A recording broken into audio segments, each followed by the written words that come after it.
Hey YouTube! If you haven't already watched my other videos, I'll just go ahead and introduce myself. My name is Davone'a, or Second Lieutenant Walls.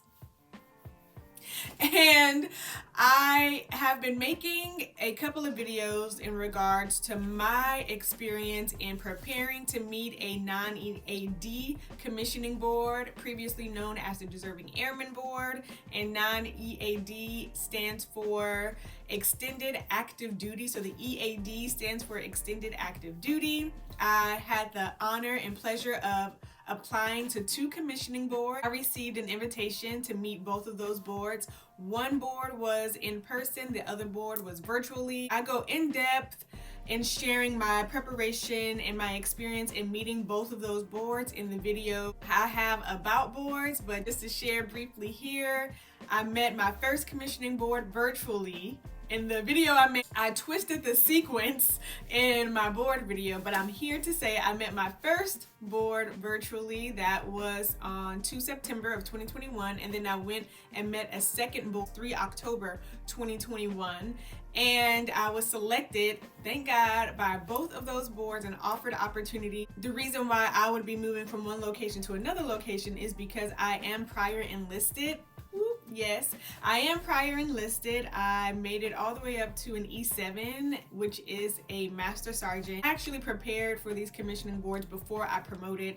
Commissioning has been a goal of mine since joining the military, and God just saw fit for me to wait it on out, get seasoned, go through some things in my enlisted career before he opened up the opportunity for me to apply some commissioning boards. Now, without further ado, again, you can watch my other videos in relation to boards and also the questions and answers. I believe that the preparation in the questions and answer video that I give is really what you should focus on, because packages was going to get you to the interview, but once you're at the interview is where you have to sell yourself. Me, I didn't interview with the base I was assigned at.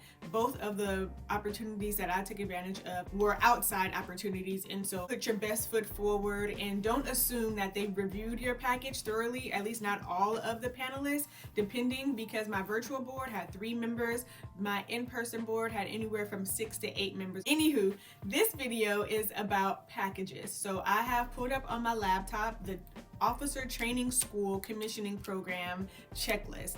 Now, both boards I met had their own respective checklist, and I met the virtual board's needs and requirements, I met the in-person needs and requirements. Neither of their checklists mirrored the other, and neither one was what our Air Reserve Personnel Center required. So my suggestion would be, yes, to adhere to the checklist of whomever you are applying to, but still have the forms listed on the Officer Training School Commissioning Program checklist completed, so that when it's time for you to submit your package, you have everything. Maybe the board didn't require it, but I'm here to tell you that ARPC does, and you will delay your package being approved if you do not have everything listed on this checklist, at least what is applicable to you on this checklist. So I'll also upload a copy of the checklist at the end of this video.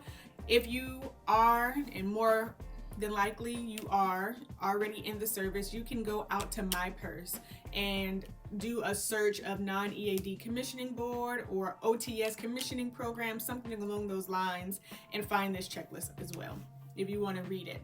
So the non-extended active duty airman commissioning program, pulled directly off of the Air Reserve Personnel Center site, is when an enlisted member who is currently practicing within a Air Force Reserve unit or is an assigned individual mobility augmentee, an IMA for short, has an accredited bachelor's degree and is under the age of 40 prior to graduating officer training school, under the age of 30 prior to flight training for rated positions, does not apply to remotely piloted aircraft RPA positions, and desires an appointment as a line officer, can apply through this non-EAD program, previously known as the Deserving Airman.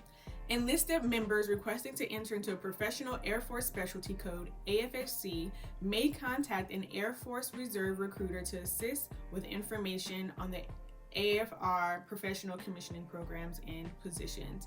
So some of the positions here that are available, there's the professional and the medical specialist, which are non-line appointment. And some may be JAG, which is a judge advocate, chaplain, physician, dentist, nurses, medical services, or biomedical sciences.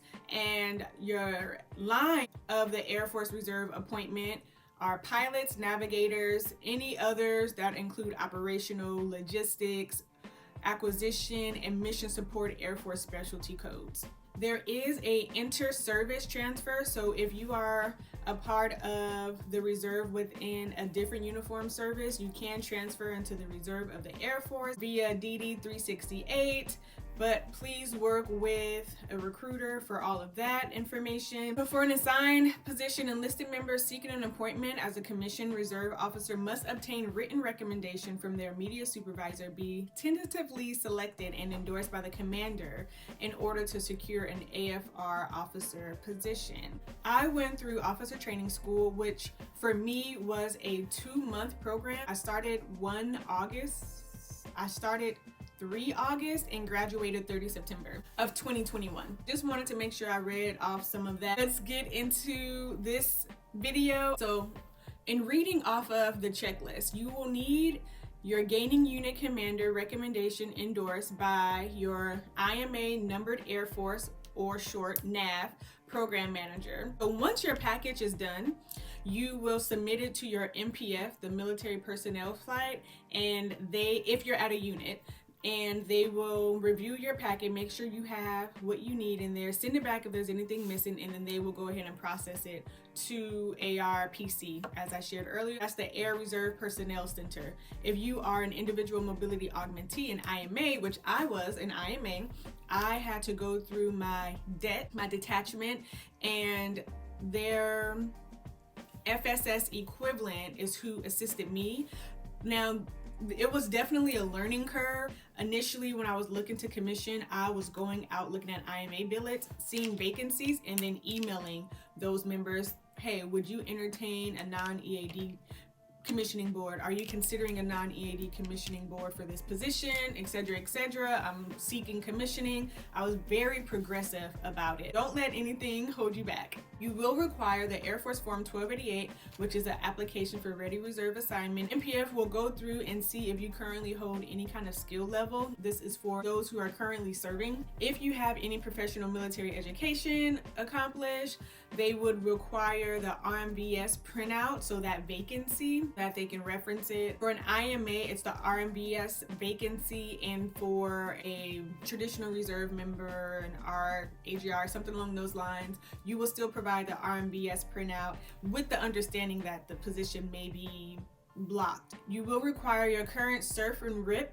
an Air Force Form 24 application for appointment reserve of the Air Force as United States Air Force without component, an Air Force Form 56 application for training leading to commission in the United States Air Force.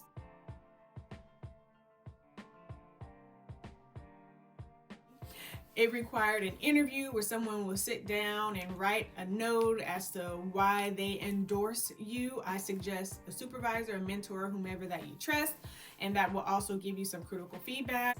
Please ensure that you go out and you have the most current, up-to-date form. This checklist includes your last 5 enlisted performance reports, or however many you have. So if you don't have 5, you have 3, 2, 1, whichever. Provide all of the evaluations that you have up to 5. Include the Air Force Form 2030, which is the United States Air Force Drug and Alcohol Abuse Certificate. If at any point the applicant has experienced use of marijuana, then that person will have to provide a statement. There is a section on here where your MPF will have to acknowledge whether you, the applicant, are centrally or currently mobilized or in an active duty without approved curtailment or conditional release status. As a recommendation, at minimum, I always suggest having 3. If your unit provides a checklist, then adhere to that, but certainly always include some form of recommendation. I had some from mentors from way back when. It's great to have various rankings. If you can have someone from the enlisted side, someone from the officer side, and maybe even a civilian, really hones in on who we are in the Air Force. Physical medical documentation, your Air Force officer qualification test scores, you have to have a printout of it, and then also on the MPF, they will write out your verbal and the quantitative. Your package must include official transcripts. Original transcripts issued to student are not considered official. You must include a resume, an official photo that is predicated upon the board. I don't remember if my final official photo to the Air Reserve Personnel Center included an official photo. You also have to have your agreement statement, a DD Form 214, which is a certificate of release or discharge from active duty, your fitness report, yes. And you will work out at officer training school. Age waiver if applicable. Age waiver required if not commissioned prior to 40th birthday. A statement the applicant meets all requirements for appointment that will come from the FSS or recruiter, and it requires a signature. A participation statement. The participation statement, I will recall correctly, is a memorandum that has 2 or 3 standard sentences on there. So you can certainly find that. The officer training statement, that's a standard MFR, memorandum for record, that is out there, that's available to you. The DD Form 368, conditional release if applicable. So this is if you're serving in a reserve component such as AGR. Include email from the member's chain of command stating request for curtailment of orders is approved. You must have retainability. This here says that you are retainable from one of the following, and that is extending their current enlistment 6 months from projected class graduation date, re-enlisting effective from the class start date. Student given a PCS must have 6 years of retainability. Students reassigned to permissive TDY status must have 2 years retainability as of the expected graduation date. You can refer to AFI 36-2606 for retainability guidelines, specifically table 3.1. You also must include a DD Form 785, record of disenrollment from officer candidate training if applicable. After you have all of that, okay, you will sign and acknowledge this checklist. To verify, your program manager or whomever's assisting you, it can be your supervisor, just whomever reviewed your package will also sign. There are some additional actions once it's been approved, which is having your 656, and that is your clothing request and receipt. I don't think I did that. Completing a contract for the Air Force Reserve Selected Service Component. Complete your arrows request for school. So this is after you have received your school date. And if you're not an IMA, then it says you must see a recruiter to execute enlistment contract. For me, from beginning to end, it took roughly 11 months from the time I met my first board to the time I went off to officer training school. That is practically unheard of, okay? And some reasons why members' packages may take a year, 2 years, or even longer, in most part I have heard is due to medical. Outside of that, it may be your package is held up because you're waiting on a letter of recommendation, because there's a portion of the package where you have to receive your gaining numbered Air Force commander, NAV commander's approval to join their team if you aren't already assigned to that team, fall underneath that NAV. And so we have 4 within the reserve, we have 3 numbered Air Force within the reserve, and then we have a center. So in a sense you can say 4, and we have our 4th Air Force, 10th Air Force, 22nd, and the Air Reserve Personnel Center. And for example, let's say you are presently assigned to Travis Air Force Base, which falls underneath 4th Air Force, but you were just gained at a base on the East Coast. That base falls underneath 10th Air Force, and so I would have to send my package via task management tool, shortened is TMT, maybe different by the time you watch this video, but send it in TMT to the 10th Air Force staff's workflow and have the commander review it, sign it, saying, yep, you're good to go. I accept this person into my numbered Air Force, into my NAV to be a part of my team, my overall team.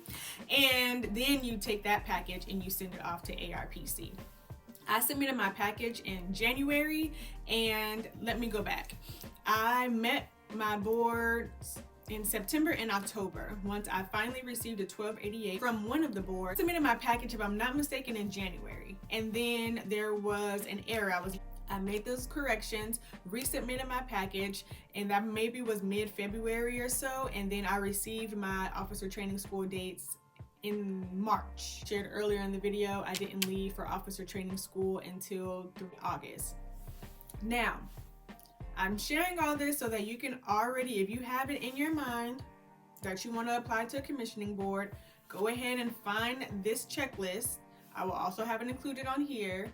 Get your package together, reach out to the individuals who you would like to write you a letter of recommendation. I suggest drafting a letter of recommendation because people are busy, and then having whomever fine-tune it and add their own flavor.